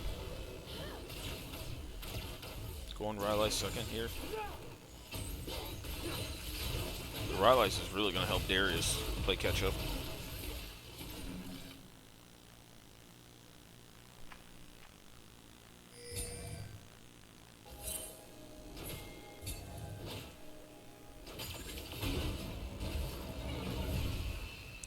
Let's see where they want to drop this Rift Herald at. I feel like just you got to get a turret out of this Rift Herald.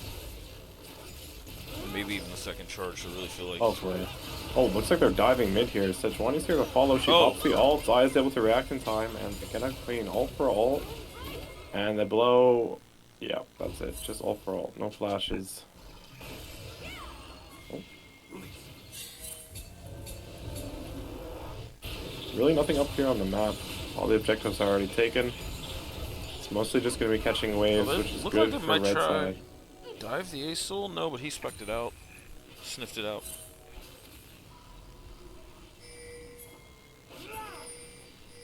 God, 7-stack row of Rylai's. This Ace Soul super beefy right now.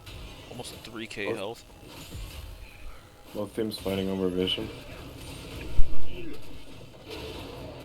Emilio has his item, Rakan doesn't. Mid lane's pretty even. And looks like Nefiri should get her Black Cleaver soon. Able to steal away with this blue buff. But did he overextend himself? He misses. Ult goes wide. Rakan comes in here, CC. Zaya pulls feathers, the root lands. And it looks like that blue buff was not worth it. Kill goes over to Rakan, but they're pinging on the Otacon right now. Red team making the bot side play. Cross map. Looks like both of them are out. This is a pretty ballsy Otacon here. Yep. Their jungler and mid laner are both disconnected. Ryze has TP. The Fury's taking an aggressive route. They might look to take the fight here. And Tango took a Zaya's lot of very damage. low. The Fury's going in the back line. Sejuani kills Zaya. The Fury in the pit here. Oh, nice Ace of Wolf. On with the knockup. Sejuani in the back line. Ult goes wide. Milio flashes out. Can they support their tank? Gragas zoning a little bit. Ryze is dealing good damage here. Big knockup from Gragas. Still separated. Oh, the dogs maybe finish this one? No.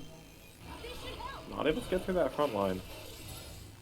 The Fury's chasing. That gives it up. We just see a 1-for-1 after all that action there. Yeah. Oh, well, never mind. Looks like Darius has found a little gift, and he kills her. So that, I think, is now Otacon for red side here. I think red team looks like they're going to try for it. Acel's full health here with TP.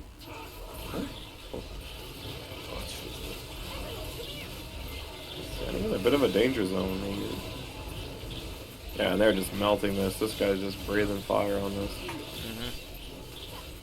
Blue team's going to have to give. Maybe set up for Drake.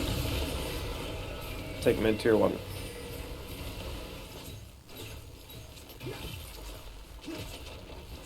And you got Hextech Drake now coming up here in about 30 seconds. Let's see what kind of backs they get. It's upgraded boots for Ace Soul. It's 2 items now on Sejuani. 2 items on Darius, so they've hit a lot of the item breakpoints. That's an early upgraded boots for Darius as well.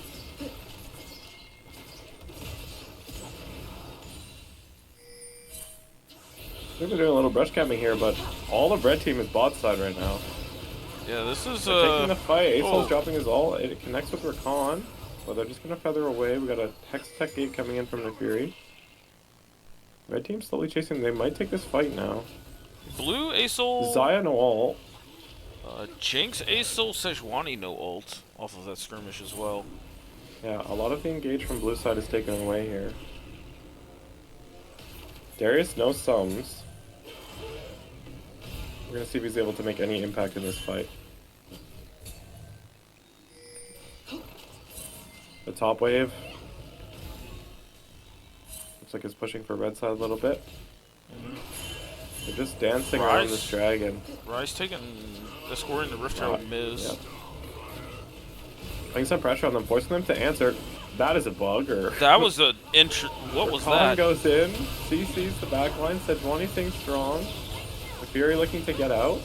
Rise dishing a good Big damage. Gragas ult. Gragas frontlining here. Darius gets the reset. Oh, he's going crazy. See if they can kite this. Oh, that is a dead Rise.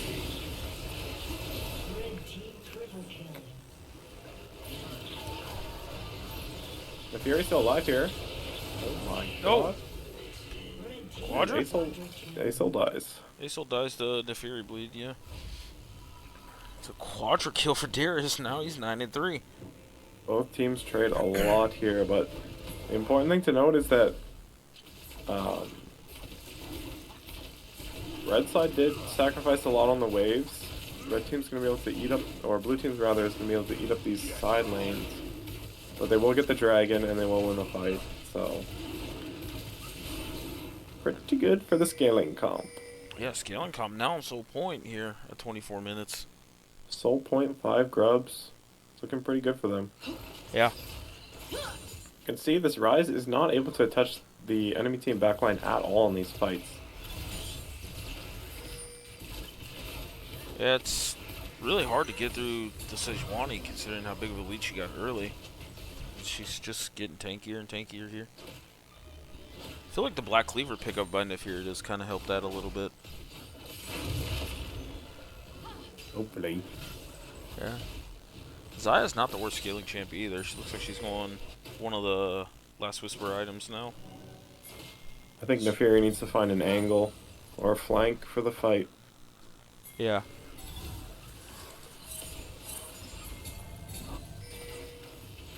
Collapsing on the top here. Raz gonna phase rush away. The 20 ult hits. They're going on. Oh, and the Fear jumps on the. Are coming. Oh, this big ult. Oh my god, Acehol's dropping the house. Fury trying to get out, flashes into the Jinx rocket and does fall. I've never heard it put that way before. As an Acel player, I'm using that. Sejuani looking for more, going forward. Oh, big Acel Zaya right free there. hitting here. It's gonna flash. It They're could. starting up the Baron. Rise is still pretty healthy here. Oh, they Yes. are split up. Yeah, this is a gutsy Sejuani Baron very here. low in the pit. Oh, they're going after his Darius potentially. Yep, looks like they're going for. Oh, but Rise exposes Oh, they're getting himself. pinched. Is Acel spitting? Darius is doing great. He gets the reset. Uh-oh. Oh, my. Good lord. Reset City. This Acel must be a rapper because he is just spitting flames on him. Holy shit. Fury coming here for the steal. Oh my gosh, they're still hitting the Baron, but they stopped.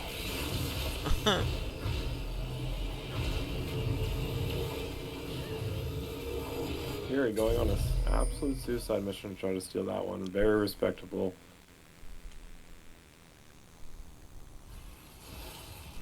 The Fury's like feels like this champ's out of the game now. Yeah, the game state is looking pretty rough for blue side. They're just going to get outscaled here. The Rise doesn't have the access to the enemy backline because of his short range, so he's going to have to look for some type of ult in, or maybe the Gragas is going to cast them into him, but those are ideal scenarios. I have no idea if Sojin is better than Black Cleaver. I don't have any context either. Pretty sure you could build AP on that champion and it'll pop off. So, what I'm hearing is you guys are banning the Fury. Yeah, you know. Or we pick it.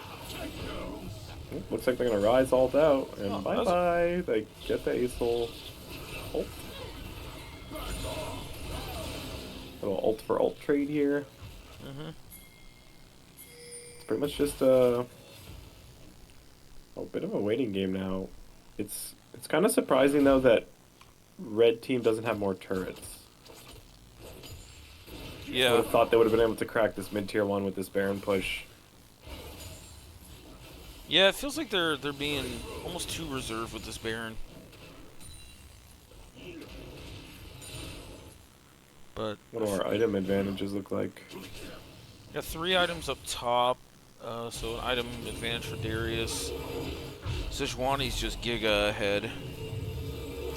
Even though item-wise it doesn't really look that way. She's now stacking MR.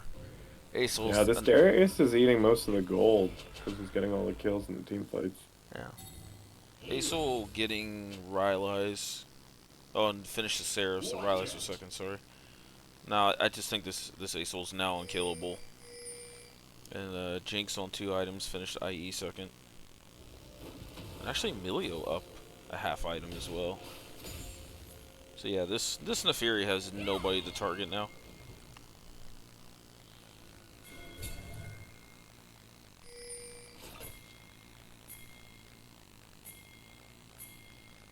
A lot of pings coming up from red team to push the mid wave. We're trying to break through here, get some space. Oh, get a... We got Rakan with the flank. Engage gets stopped. Milio ult comes out. Gragas is here first. They're gonna kill the Milio. They're moving on Darius. Oh! Cast comes out. Knockout. Big shutdown if he gets over to the right champ. Oh, Zaya gets it. Zaya! And they're gonna prevent Soul here. This is great. But Acel is pushing top. He's getting free resources, free scaling. Level 17 on this Acel. Yeah. And actually, oh, we got a second. Let's see. 290 on the stack, so roughly 10 stacks a minute. Pretty good there. He gets solo tier 2 gold.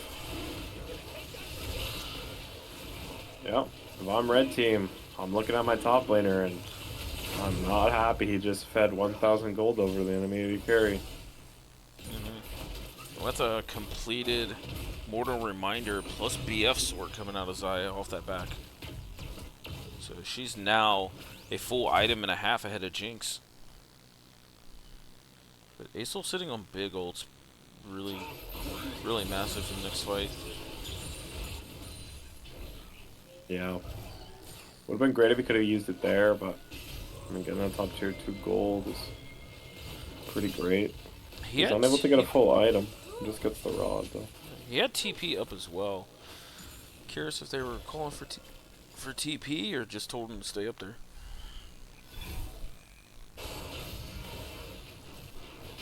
Rakan finally gets second item.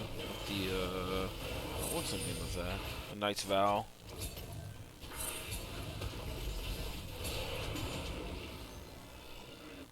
Got some anti-healing coming out of Jinx.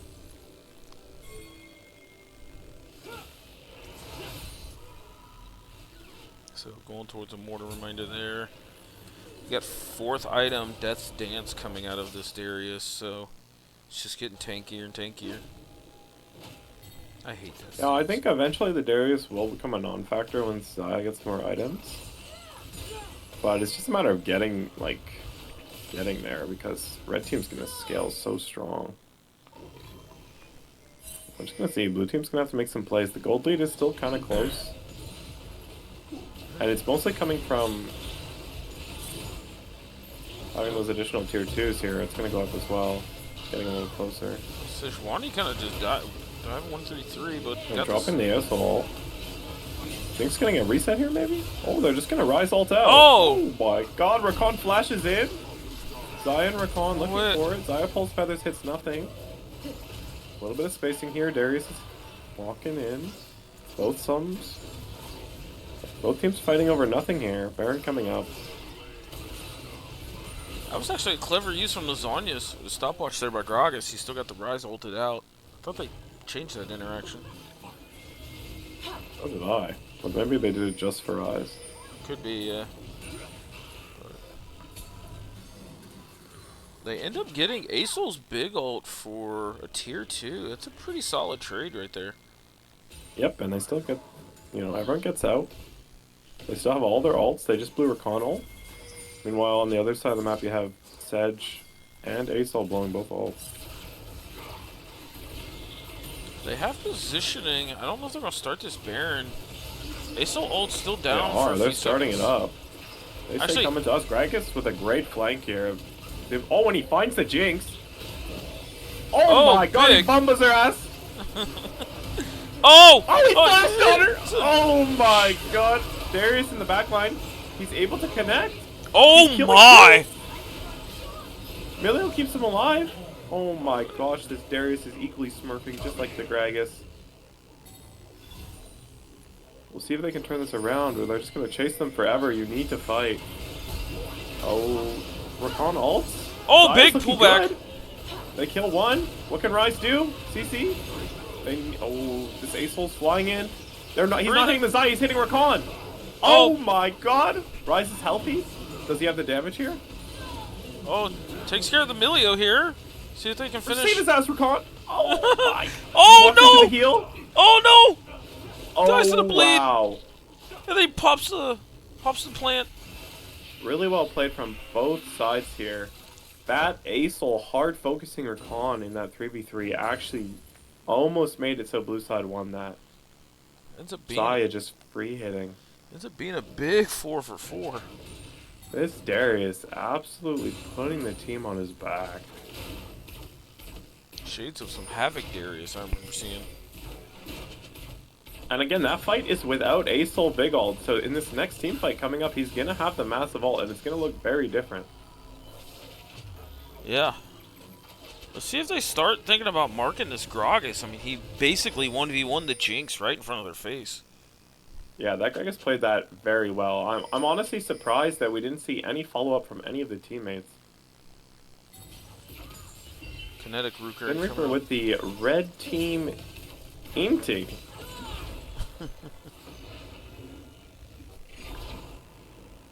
See what's happened here? You got Death's Dance coming out by Nafir. She's finally on her 3rd item here. Oh, but Darius Darius. face checking the Darius. 1, 2, 3. Does he get the 5th? He does. He's fully stacked up here. Oh, but Rise kind of Ronnie ulted looking on in. the Rise. He's got Oh. phase rush, so he's fucking out of there. He said peace later. They're really fighting over this Drake. Blue side does not want to give up Soul. They're looking to enter here. A Soul drops the ulti. Wasn't big ult. They're just bursting down the dragon now. And they're gonna get Soul. Oh. Nefiri dashing in, but gets trapped. Rakan engaging. Oh, this is looking spooky. Oh, big Jinx Rocket comes out.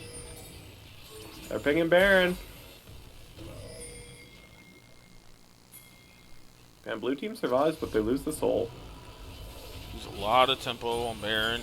Probably gets us mid-turn. No. Nope, Yeah, if I was Jinx, I'd be hitting that shit. Yep. But she's got her eyes on the call there. Looks like Milio's gonna kill it. Jinx throws her traps on the Baron. Does that do damage to Baron? Can we get a check? No, it does not. I don't think it does. It does not.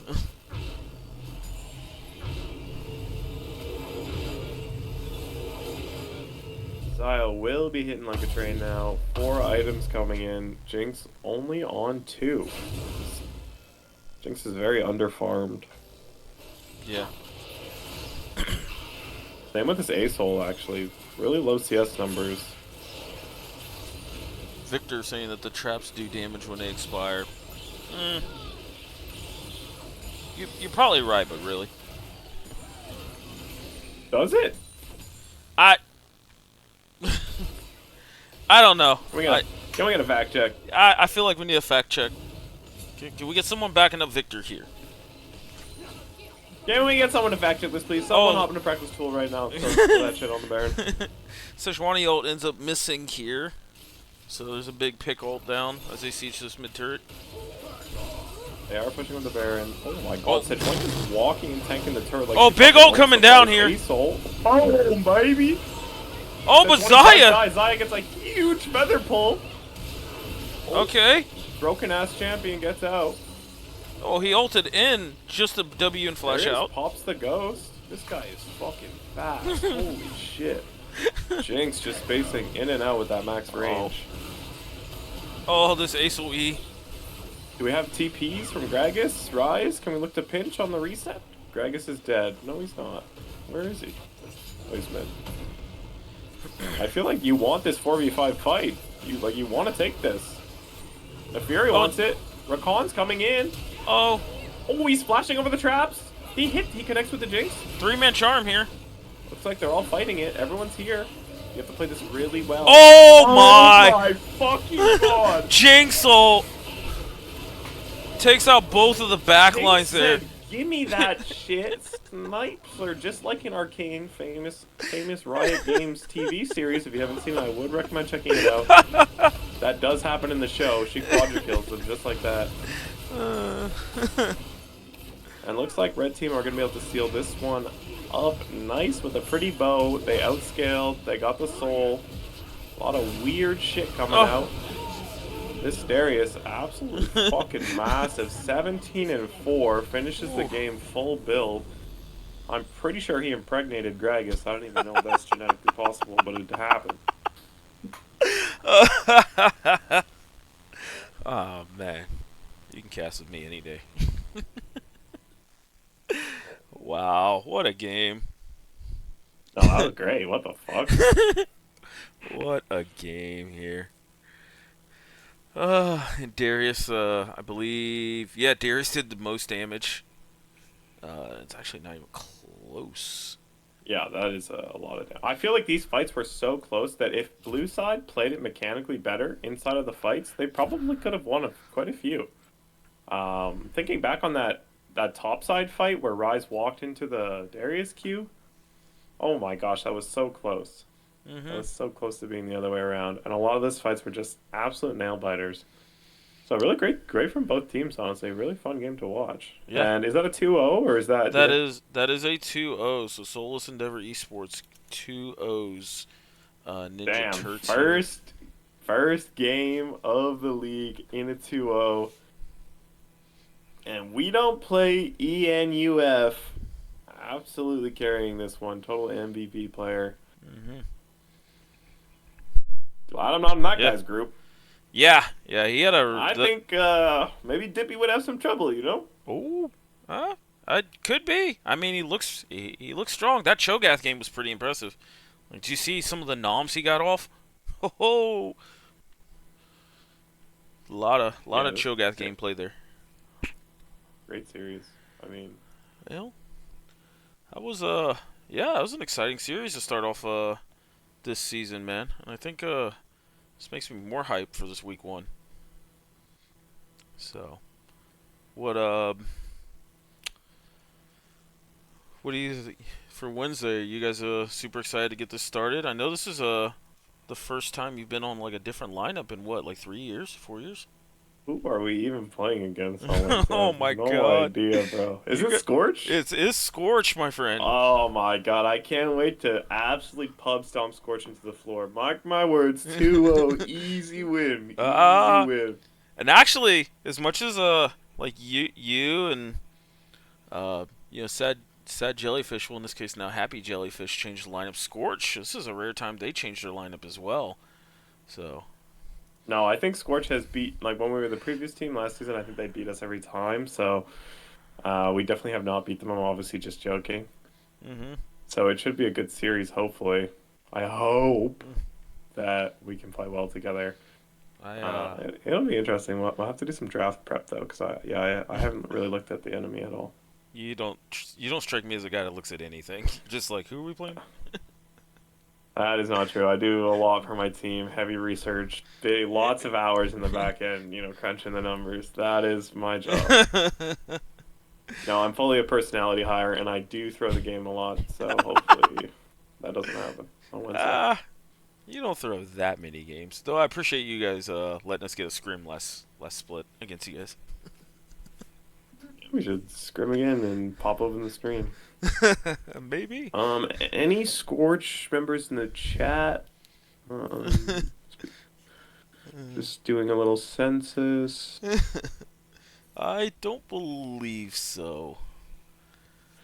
Ooh, thank God. Would hate to get... No one clipped that, by the way. Alrighty, my friend. Well, we're gonna call it here. Let me see. If the other series is done, I might do a small reset and do the other series. Do they have? There's another series tonight? Yeah, there's 2 series tonight. Shit. Are they? Did they start?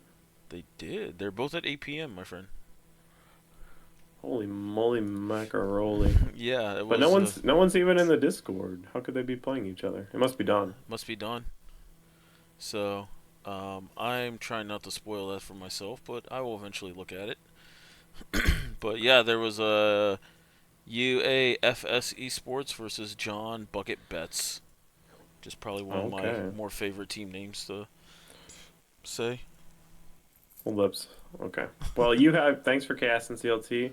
Yeah, You have yourself a lovely night. thanks for joining me. Thanks And for tuning in, all you little chatters. mhm. And Bye bye. we will see you guys on Wednesday for sure. Casting that dude Yes. series. Make sure you absolutely glaze the shit out of me, say I'm the best player, and that you expect big things from me, okay? Because if I don't get the hype, I don't know if I'll perform. Do we make a prediction? AP Viego support?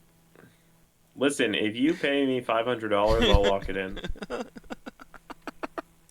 I'm not that rich. You know what? But it's CAD. Once we get 500 verified, CAD. maybe.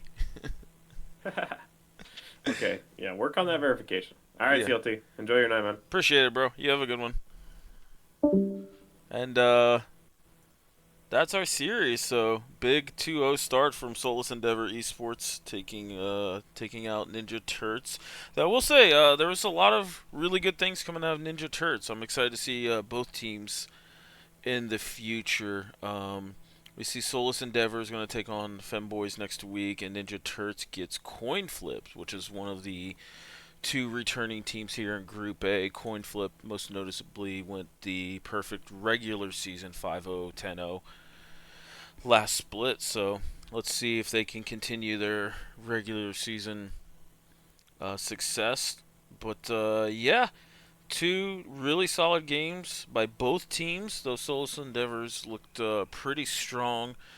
Their team comps have a lot of beef in it, and their top laner had really good pop-off games on this Cho'Gath and Darius. So I'm glad everybody decided to show up and tune into us. Big shout out to Mark Cutie, and actually a little side shout out to Rurika for kind of kicking him in the butt to come over here. But yeah, more cutie. Dude's goated. I love it. So, but tune in next time. I will see what's going on with the other series, and we may restart this. We may not. We'll see. But till next time, have a good one, folks.